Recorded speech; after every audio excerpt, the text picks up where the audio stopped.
And we're on. This is 3 Yards Per Carry. I'm Alfredo Artiaga. Simon Clancy is here with me. Chris Kaufman is here with me. And as always, we are brought to you by 305 800 Pain. 305 800 Pain is your first move when having any issues with car accidents, personal injury. Better Business Bureau accredited with an A+ rating. Your car accident, personal injury specialist, fast connection with trusted doctors and attorneys, always ready to take your call 24/7.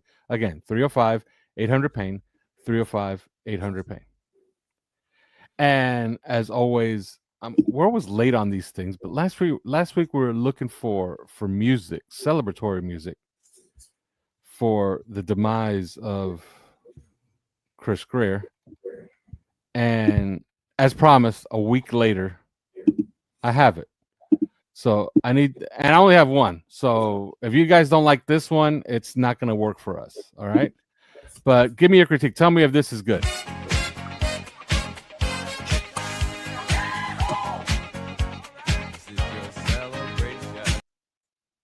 How's that? It was great last week, but after what's happened today, after today, it's not so great today. Funereal. Yeah. Did you just say venereal? Funereal. As in music for a funeral. Okay. Oh, then I got to get a funeral dirge now. Or having a sort of somber, mournful character appropriate to a funeral. Funereal. Yeah. I gotta get. I don't think I have any funeral dirges, but you just reminded me. I gotta get one for next week. That's a gong. That doesn't work. I do have this. It's a Japanese funeral. Yeah. So yeah, no.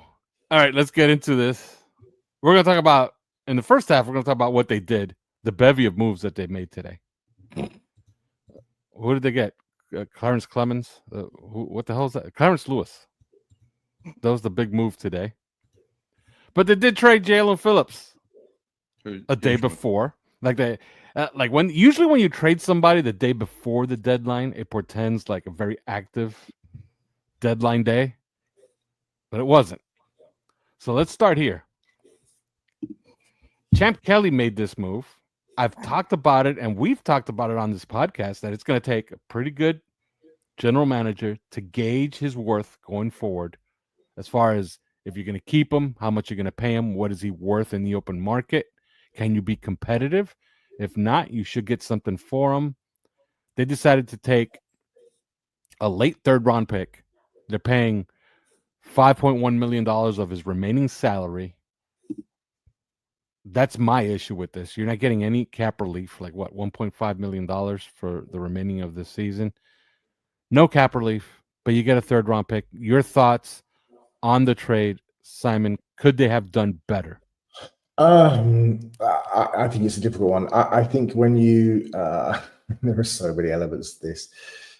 I think as the first domino of what we expected to be lots of dominoes, I think it was fine. I just don't really see the point of it now. Like, either get rid of everybody or get rid of. I just don't see why you would just get rid of one player. Like, you could easily have got rid of Phillips, Chubb, Douglas, Minka, the bare minimum, right? And they decided not to do that.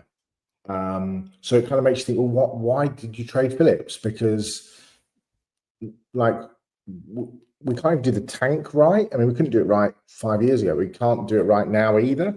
It's like whatever you think of what the Jets did today, at least they're committed to doing it. What have we just committed ourselves to?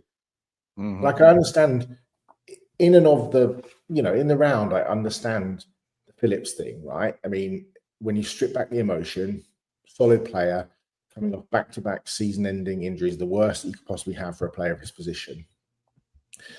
The explosion is not quite what it was, although I think he's been right. But also, you're getting to a point where he's going to want serious money, and are you going to be forced into a position where you probably have to overpay slightly for somebody who has had those injuries and has retired once already, retired when he was at UCLA, and overpaying for injured players is something we've done historically brilliantly. Probably we are the Super Bowl champions of that. But, so ultimately what we're going to get for him, third round pick. Yeah, I mean, I didn't expect us to get any more, but Chris, I don't understand why we did it in the first place. If we weren't going to get rid of all the other players and just, go full bore towards either 2026 or 2027, depending on what you're going to do. I mean, look, we weren't going to collect it. It was a case of getting rid of salaries and picking up fifth, sixth rounders. Yeah, that's fine, but I'm lost as to what I shouldn't be lost as to what the plan was, but I'm lost to what the plan was, Chris. Because there is no plan. Wow. That's a good story. I think that and the fact that there's no plan and what ended up happening only kind of my initial reaction with the Jalen Phillips trade was, this doesn't make sense to me to do this. Because you have a GM on the way. You're going to be hiring a GM. This is the person that you're hiring. You're going to conduct a round of interviews. You're going to sift through a collection of very qualified people. Go through all your interviews and find the person that is going to sit at the poker table for you and play your hand.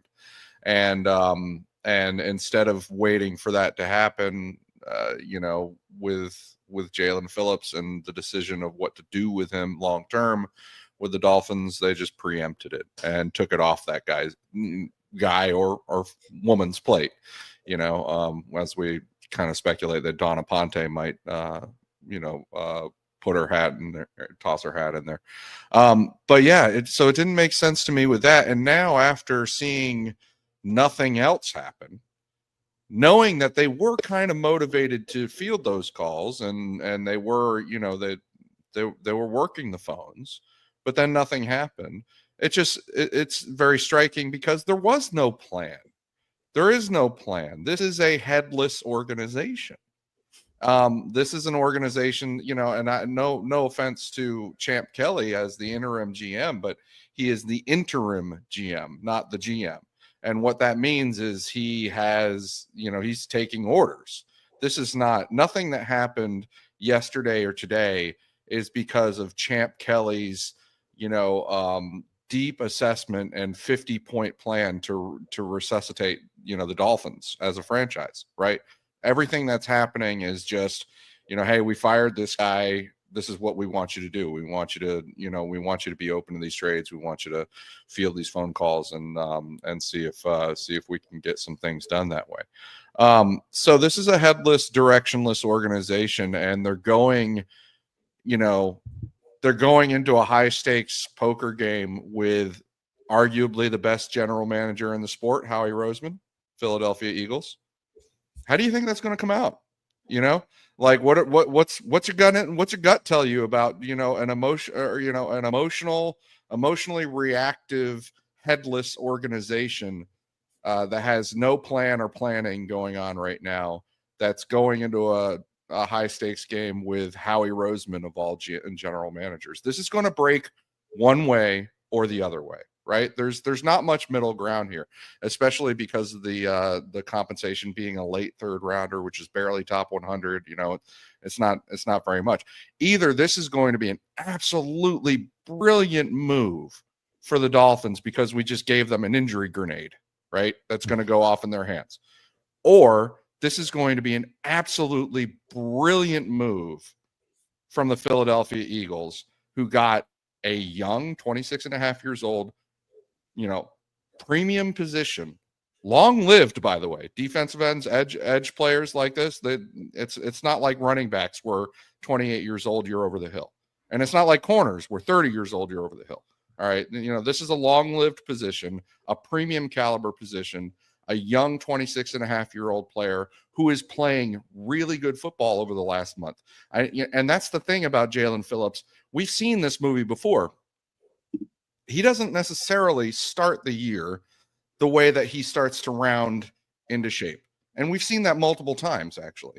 I think pretty much each of the last, 3 goes that he's gone into the season. First month of the season has been, kind of like, hey, where's he at? And then he starts to really come on. And with his injuries, the recent injuries that he's had, you kind of understand that. That's obvious, right? Like, like you're not going to be in week 1. Jalen Phillips is not going to be what week 10 Jalen Phillips is going to look like. He's going to take some time to round into form after, after some of those injuries. So over the last month of the season, by all markers and measures and tape watch and everything, he was playing really well. I don't give two shits about okay, big, huge Justin Herbert managed to escape his clutches or something like that. That happens to a lot of really good edge players around this league. If you watch Justin Herbert enough. So, I think that he was playing really well. He's at a great position. He's a young player. And so this is either going to be an excellent move for the Philadelphia Eagles, and they're going to look back on it in like 5 years and be like, can you believe that happened? Or this is going to be an excellent move for the Miami Dolphins, who just handed them, a ticking time bomb, and all of his joints are about to explode in a month, right? So it's going to go one way or the other, which means that it's a consequential move. And, as a process over results kind of person, this was bad process. This was bad process. You went and made a consequential decision while your organization is headless, going toe to toe, no less, with the best general manager in the sport in doing so. And so that's why it didn't make sense to me. Yes, I understand that he's an injury prone, or he has been an injury prone player over the last couple of years. And I understand that we are sick of those risks, but this roster is about to go through an entire flush, right? We're about to flush everybody down the toilet, and you're going to have a roster that's young, probably significantly de-risked as far as injuries are concerned. And injury risk is not a single transaction thing where you just shut off every possible, trade or acquisition because the guy had an injury. It's a portfolio thing. It's a whole roster thing. It's like, I'm carrying too much injury risk. I can't do anymore. Or I'm carrying an injury risk over here, so I have to layer on some redundancies and fail safes to account for that. That's what injury risk is like, and as far as roster management goes in the NFL. It's not, well, this guy had an injury, so we're just saying no to all of those. Because if you operated that way, then your franchise would come off very dumb, I think, in the long run. So it's not that we can't afford any single injury risk player. It's that you have to look at the big picture, and the big picture on the Miami Dolphins roster is about to change a lot under new direction of whoever we hire as a general manager. I would have just punted this decision off to the next guy, or to whoever we hire, it just doesn't make sense. Yeah, for weeks I kept saying that I would caution making a move on Jalen Phillips, because it had the opportunity and the very likelihood that you were going to come out looking like an idiot. And on Twitter, a lot of people out there are like, well, if you want Jalen Phillips so bad, compete for him in free agency. That's the issue. You had an opportunity to possibly cost control him going forward because of where he was. Now he's going to be on a high profile team. He's playing on Monday Night Football, making his debut against the Packers. Okay, on Monday. If he plays gangbusters toward the end of the season, and he has a lot of runway here. He has 8 games to do this. He plays really, really well. He's going to be back up there in the 25s to $26 million APY, and you're out. And you sold that for a late 3rd round pick. So I hated it because you didn't get any cap relief. Like, okay, like, you're going to hurt me on the draft pick. And I did feel as if they got hurt on the draft pick. They have another 3rd round pick, which belongs to the Jets. Well, that they got from the Jets. I would have asked for that one. You want me to pay the freight? You want me to pay for him to, play you into the Super Bowl? Okay, then give me that 3rd round pick that you took from the Jets. But no, you didn't get that. I would have expected, if I'm going to take the worst 3rd round pick, then you're picking up his entire salary. You're going to give me a little cap relief that I can roll over until next season. That'd be nice. Maybe give me a sweetener. Give me a 6th round pick. I think you have 3 of them. Let me have 1, But they didn't get that either. And that's why you said headless. It's like a zombie organization instead. Like it's just like it's moving because they just signed a guy onto the practice squad, so it's alive somehow, but there's no direction. So my fear is that it was made out of maybe an order from the owner. And if that's the case, then we're already kind of screwed. But anyway. if that was the where's that order today? Where's order 66 today? Yeah. You know, if that's the case, because Bradley Chubb is just wasting away here. Minka Fitzpatrick is just wasting away here. You know, you could get those guys off of the roster, you know, and like Simon said, you'd have argue it all you want. At least you have a direction, right? The Jets and what they did today. You know, are they tanking hard for the rest of the year? Apparently, it looks like it. But you know, at least you have a direction there. The Dolphins don't have a direction right there. They just did away with one player, Jalen Phillips, and that was a player who could ultimately be very consequential in the coming years. And again, you know, why don't you give your new general manager a crack at, a whack at that question? It's a hard question. I get that it's a hard question with Jalen Phillips, but that's why you hire good people. Well, they don't have anybody hired. So, Sam, you have anything else to add before we go to break? No, it's just like, I mean, the more I listen, the more I think about it. The lack of a plan just seems crazy to me. I just don't really understand it. But then, you know, there's not a lot I understand about the Miami Dolphins, and it kind of feels like you're either going to. What I didn't think we would do, I either thought we'd just keep everybody, or trade everybody, or if we traded one player, it would be Judon. I didn't think you'd trade. You know, of all the people that are all the defensive players that were on the market, if we were going to trade one player, the very last player I thought we would trade would be Phillips. If you're going to do it, do all of it or don't do any of it at all. And now you put yourself in a position where, you know, you are, I mean, I think if the Dolphins had fantasies about either Fernando Mendoza or Ty Simpson, if they're the two quarterbacks that come out, I think they're probably, you know, disappearing. Or disappeared, and I think because I think there's winnable games out there. You know, the Jets, the Saints, the Commanders potentially. You know, I mean, you could end up 3 winning weeks in a row. Yeah, you could end up winning 5-6 games. Yeah. And all of a sudden you're picking 13th, 14th, and it's like, what are we doing? You've taken yourself out of the market for the two best edge guys in the draft, in Arvell Reese and Ruben Bain, and you've put yourself in 12th, 13th, 14th in what doesn't look to be a great draft. Doesn't make any sense to me. It makes no sense to me. If you're going to do it, get rid of them all. You know, fire sale it all. Get as many picks as possible. Parlay some of that into the amazing draft in 2027. You know, hunt for your quarterback, and if you don't get him, load up on the lines and then go get him in 2027. But just to sort of dangle your toe in and chuck in the best defensive player just seems utterly pointless, but so on brand. So here we are. Yeah, and we're going to talk about some aspects to this in the second half of the show. But first, let me tell you about Underdog.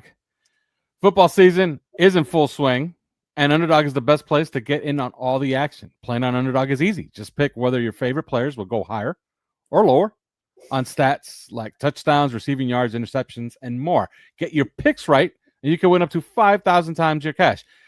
Personally, this past weekend and on Monday night, my God, that Cowboys game. Jerry Jones, say whatever you want about Jerry Jones, but he's absolutely delusional. He's trading for defensive tackles and God knows what else. Almost tried to trade for Minka Fitzpatrick as well.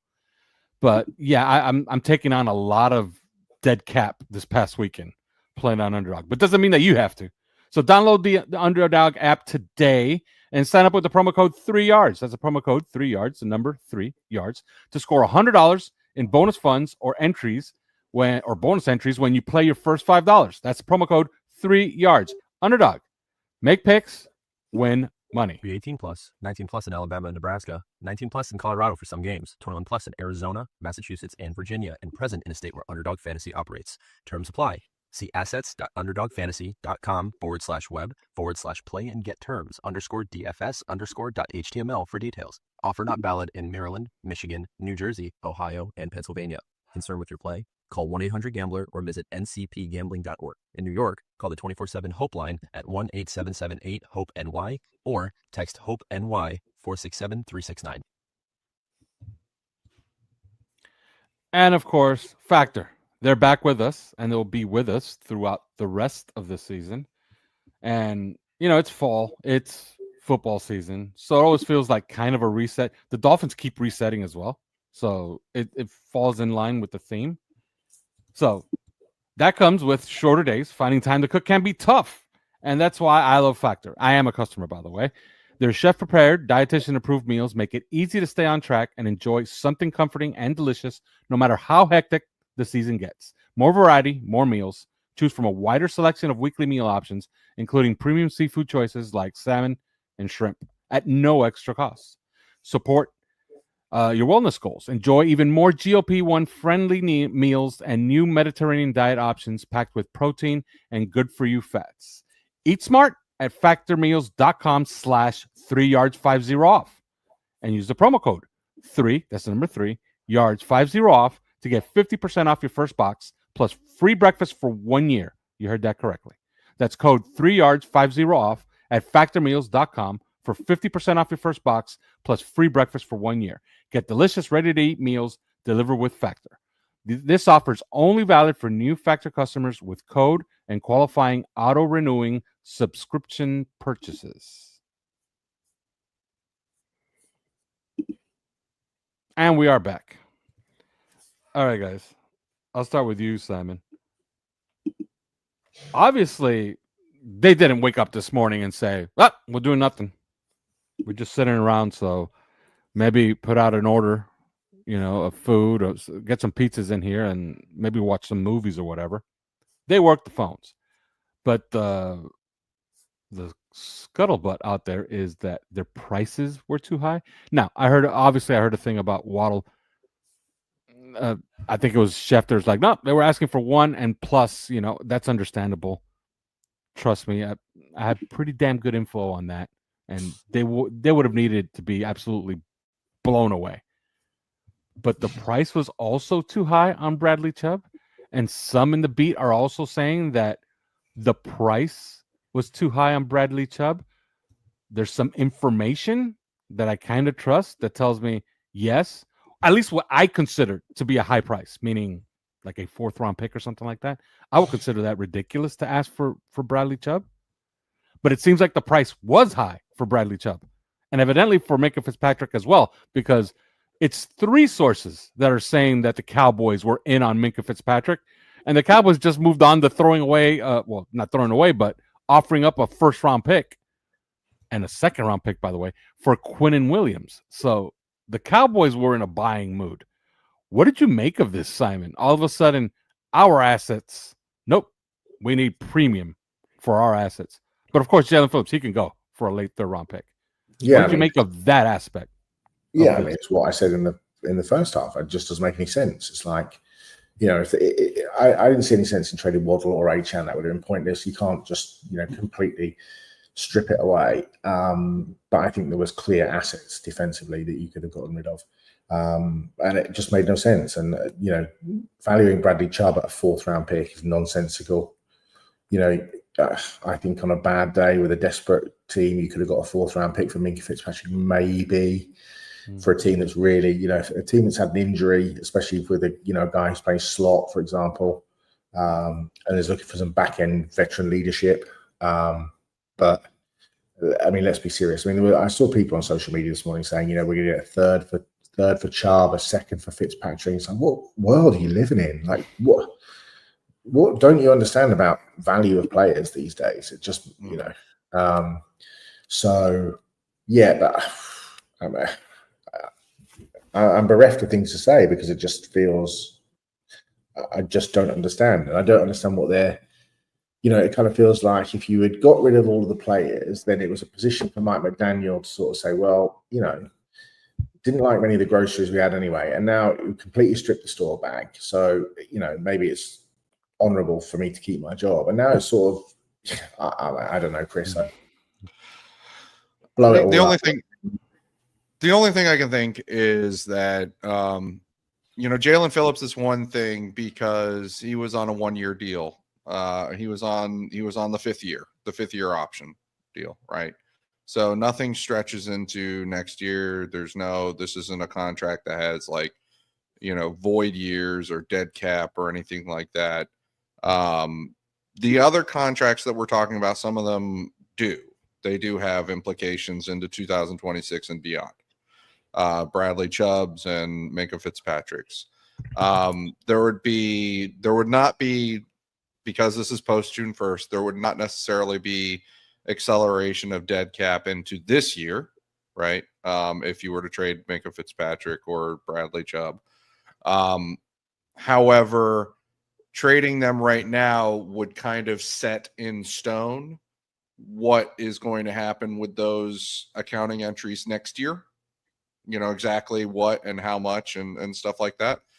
That would set that in stone. I'm not saying it's unworkable at that point. It's just that that it would set those figures into a block that you can't do anything about.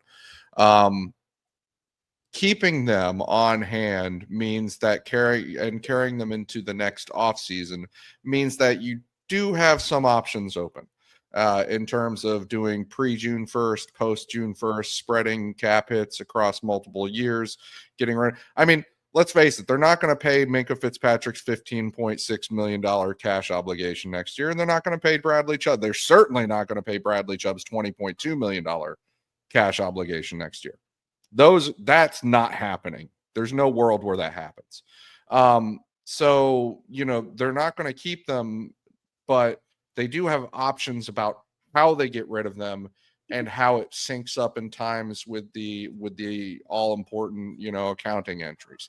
So maybe they felt like they needed to be compensated in order to set themselves on a set path, like of pre-June 1st, everything's going to accelerate next year. Yes, we'll save the cash obligations, but also, also a lot of chickens are going to come home to roost pre-June 1st if you do that with those two. It's the only thing I can think. It's not insurmountable. Honestly, I know the cap pretty well. It's not that big of a deal, to be honest.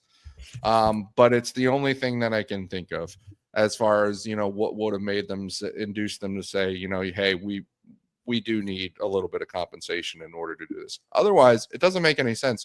And the fact that you trade, Jalen Phillips ahead of getting the new GM, but, you value Bradley Chubb so high that you're like, no, we didn't end up trading him. We want the next kind of deal with him. Like, that's so bass-ackward. Like Bradley Chubb is an entirely less valuable asset than Jalen Phillips. Even with the injury history with Jalen Phillips, I don't care, right? Like that. So it's really backward to do that. I'm with you. I would have just cleaned house and set the Dolphins up for what they are for the rest of the season, which is a team that's you don't want to use the word tanking, but you're about to find out what some young players got, right? That's the idea. Victory challenged. Victory challenge. You got to find out what some young players got for you, right? Because some meaningless wins against the New Orleans Saints, aren't going to help you, right? They're not going to help anybody. No, all you end up doing is moving them up in the draft order. Sure. So I mean, like there's that aspect of it. And there's also the aspect of it that, hey, if you didn't want this to happen, sending a message to these players in their young NFL career, hey, if you don't want to see this happen to you, then don't fuck around. Don't fuck around for 9 weeks and just, and false starts here and, just not knowing the play there and, not getting our communication right, trying to do other people's jobs. In this league, that margin is a lot thinner probably than you think it is, and don't fuck around, because this is the kind of thing that can happen. So it is kind of a little bit baffling to me, unless it really does have to do with salary cap implications, which even then I wouldn't accept the excuse, because I happen to know that there are ways to remediate that. I just, it is, I guess it is what it is. And the question now is that we're left with is, are they tanking? Are they not tanking? Are they trying to give Mike McDaniel a chance, to get this all turned around? Like they kind of said, they said that he's going to continue on his job for the rest of the year. And they're hoping that he's the guy and that he can keep the locker room together and stuff like that. If that is the case, though, you still traded Jalen Phillips, right? So you didn't do him any favors there. And if that is the case, you still just like released rumors through Ian Rappaport that, Tua is about to be benched or something, right? Which is not going to help. That's not going to help. That's not going to help that relationship between McDaniel and Tua. That's not going to help anything, get really congeal and go forward. So it just speaks of this sort of no plan. We're in no man's land, and we've been there for so long, and understandably we're all very tired of it, so that's what it is. Yeah, it reminded me of there's a scene in Moneyball, and that actually did happen, by the way, where the manager didn't want to play a certain first baseman, but the general manager kept telling him, you have to play this guy. So what he did was that he traded the guy that the general manager wanted to play at first base, essentially forcing his hand. Like I would have just traded Bradley Chubb and Matthew Judon just to get Chop Robinson on the field. And I understand that he's in the concussion protocol, but it's been revealed that he's likely going to be ready for Sunday. He should be playing 50 snaps a game. First of all, you're burying him for no apparent reason in a lot of these games. Even when he started playing well against Atlanta, then he doesn't see the field for most of the fourth quarter. And you're playing guys that are not part of the future. They're not even really part of the present, if you really think about it. Yeah, what's the point of playing Bradley Chubb right now? Yeah, or Matthew Judon. Like, what's the point? Yeah. Unless, if you want to play Matthew Judon in special teams to save Chop Robinson some snaps in special teams. Play Cam Good, bring Quentin Bell up. You know what I mean? Yeah, those are the guys that should be playing. Like, I don't understand this in the least bit, But the question I would ask both of you is, what are they going to do with Tua? Like, are they going to bench him at some point? Because they released that rumor. Somebody released that rumor, right? Like somebody threw that out there at Rappaport, who and he made it quite certain to that he needed to stick that into all his notes about the trade deadline and stuff like that, is the fact that Tua is going to be benched if he continues, or is soon to be benched or could be benched. Like that was planted. It was very specific, and I'm not sure what to make of it, because part of me wants to just say, well, Steve Ross is still a little bit reliving 2019. And I know that 2019 still has to chap his ass, right? Like, as far as winning a few more times than they needed to, cost them a crack at Joe Burrow, who they really, really tried to trade up for, and unsuccessfully so.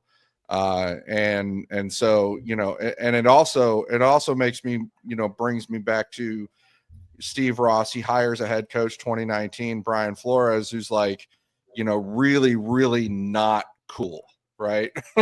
like Steve Ross is sitting there like, hey, we're taking, like, hey, I'll give you $100K for every loss, ha ha ha ha. And Brian Flores is like, that's not funny, Steve. Like that's, and so is Mike McDaniel. And then the boat thing, like, hey, we're all hanging out here on a yacht. I got Tom Brady, just a couple of dudes hanging out. Why don't you come over? And Brian Flores is like, I'm leaving.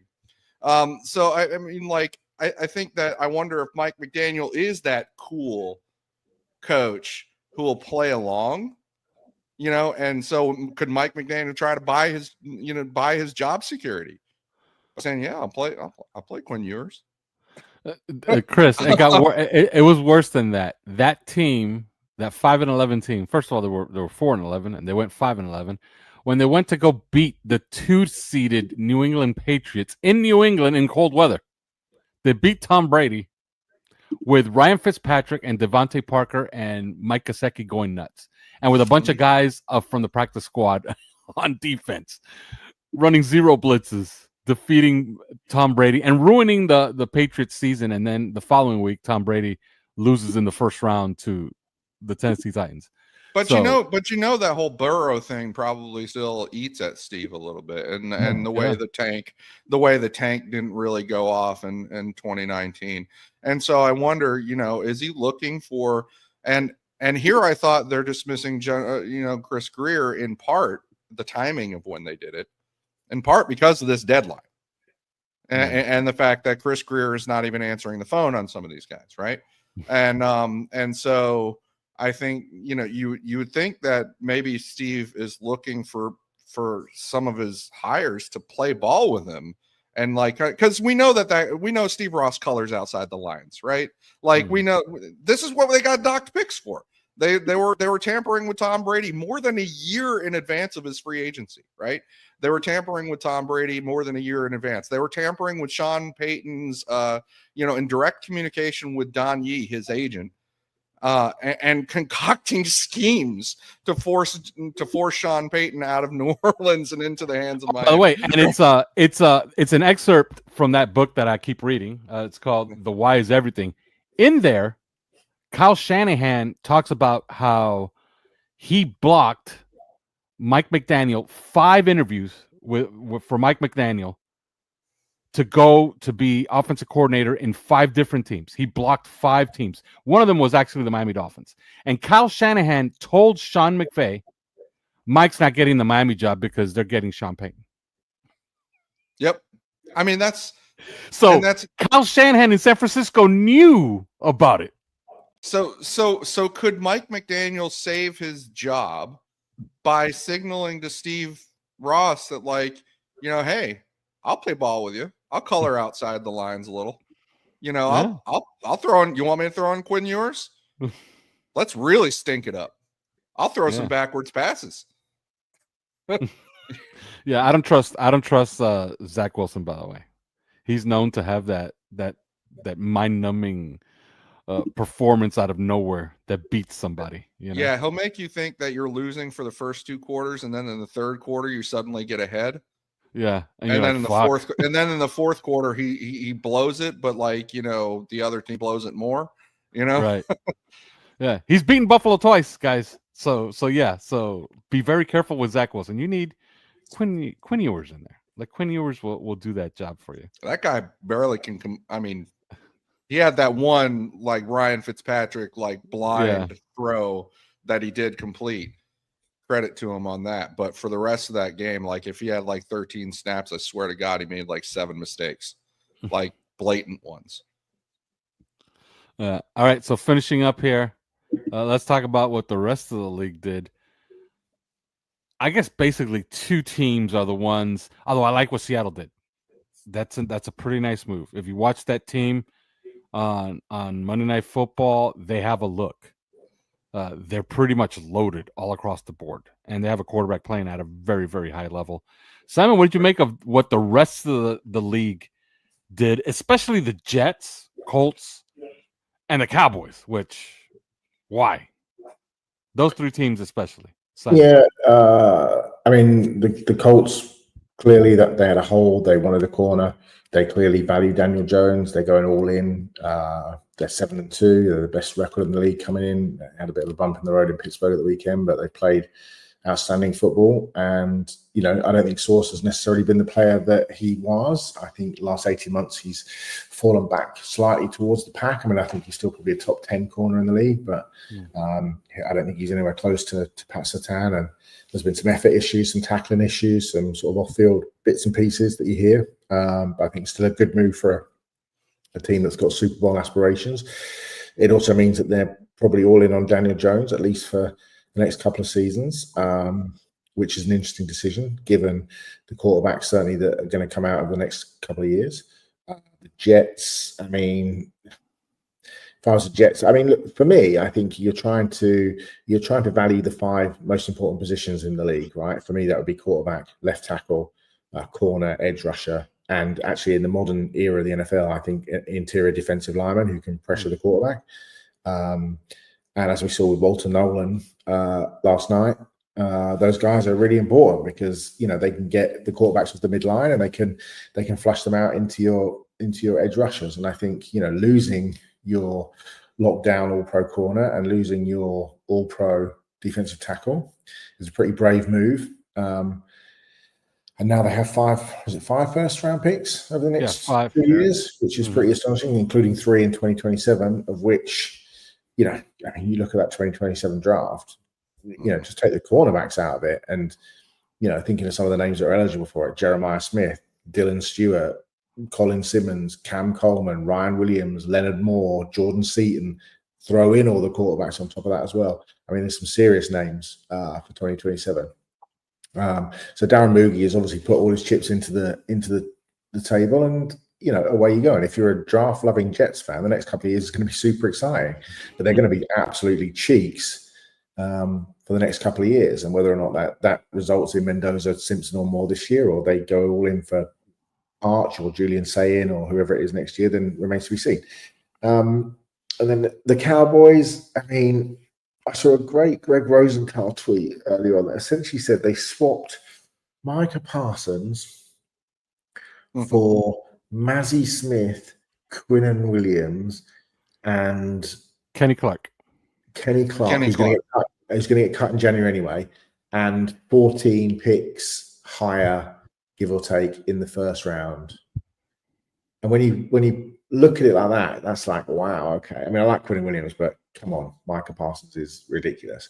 And I think the Cowboys overpaid for Williams and undersold for Parsons, truth be told.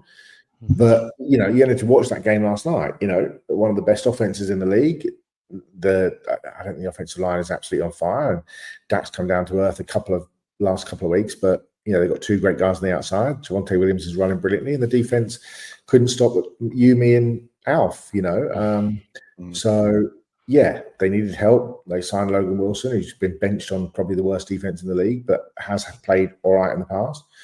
And they've also got Quinnen Williams now, and we'll have to see how it goes. But I don't think the Cowboys at 3-5-1 are particularly going to make the playoffs anyway. So, yeah, strange day. But I think the big winners are draft-loving fans of the New York Jets. And if they get the right quarterback, then they're set up brilliantly to maneuver over the next couple of years. But don't forget, I think, was it in 21, 22, they also had 5 first-round picks. And yep, 21, 22, they had the 5 first-round picks, and they're back rebuilding already. So, yeah.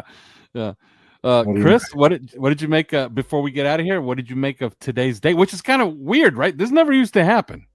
Like this used to be a thing for the NBA and for Major League Baseball, like the trade deadline. It was like a big deal. Everybody's like, "Oh my God, who's going to do what?" NFL went nuts. I guess this is a thing going forward since they moved the trade deadline farther back. What did you make of the moves today and this new reality that we're in, which is kind of cool? I just know that Steve Ross is going to be so upset right now about the Jets because there's rivalry there. He's in New York. He knows Woody. Like he knows they all know each other. Like, and there's a reason that Mike Tannenbaum goes from Donna Ponte, and there's crossover going on there. I just know that he's so pissed right now that the Jets really stole a show with those trades, and they look like they have what Miami doesn't, which is direction. And so, say what you want about, as Simon said, the chances are, based on what's happened, they're going to be bad, certainly for the rest of this year and next year to boot.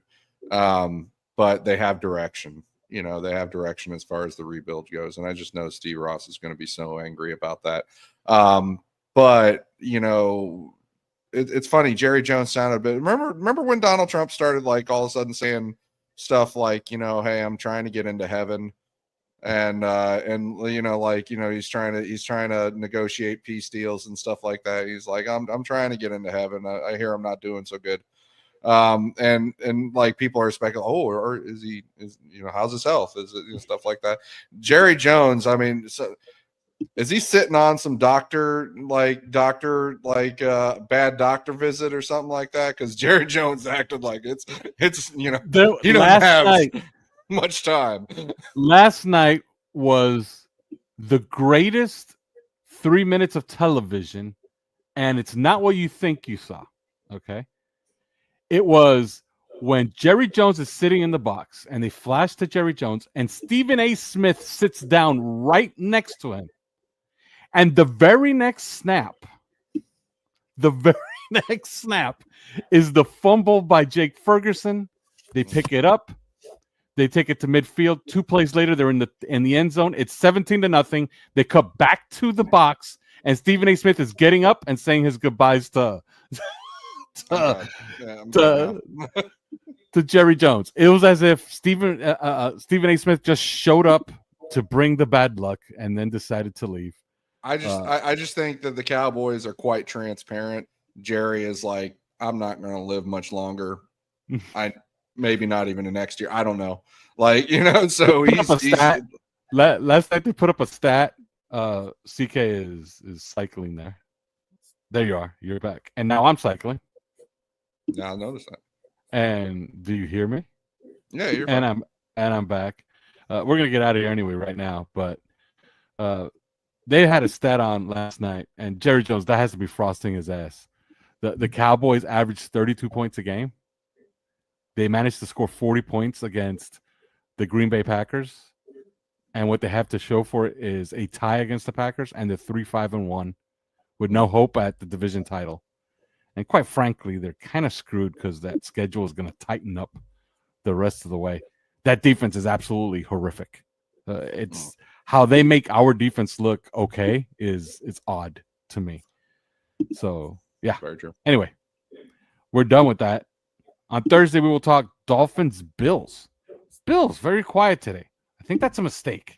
Yes, they look great against the Patriots. I mean, the Patriots. They look great against the Kansas City Chiefs, but they always dominate the Chiefs in the regular season. They needed a deep threat. They should have gone after Shaheed, a 4th-round pick. What do you care about a 4th-round pick, Brandon Bean? Why? Give him that deep element and watch Josh Allen cook. That's what he needed. I think they fell a little short. But anyway, we're going to talk about the Bills. We're going to talk about the Dolphins on Thursday.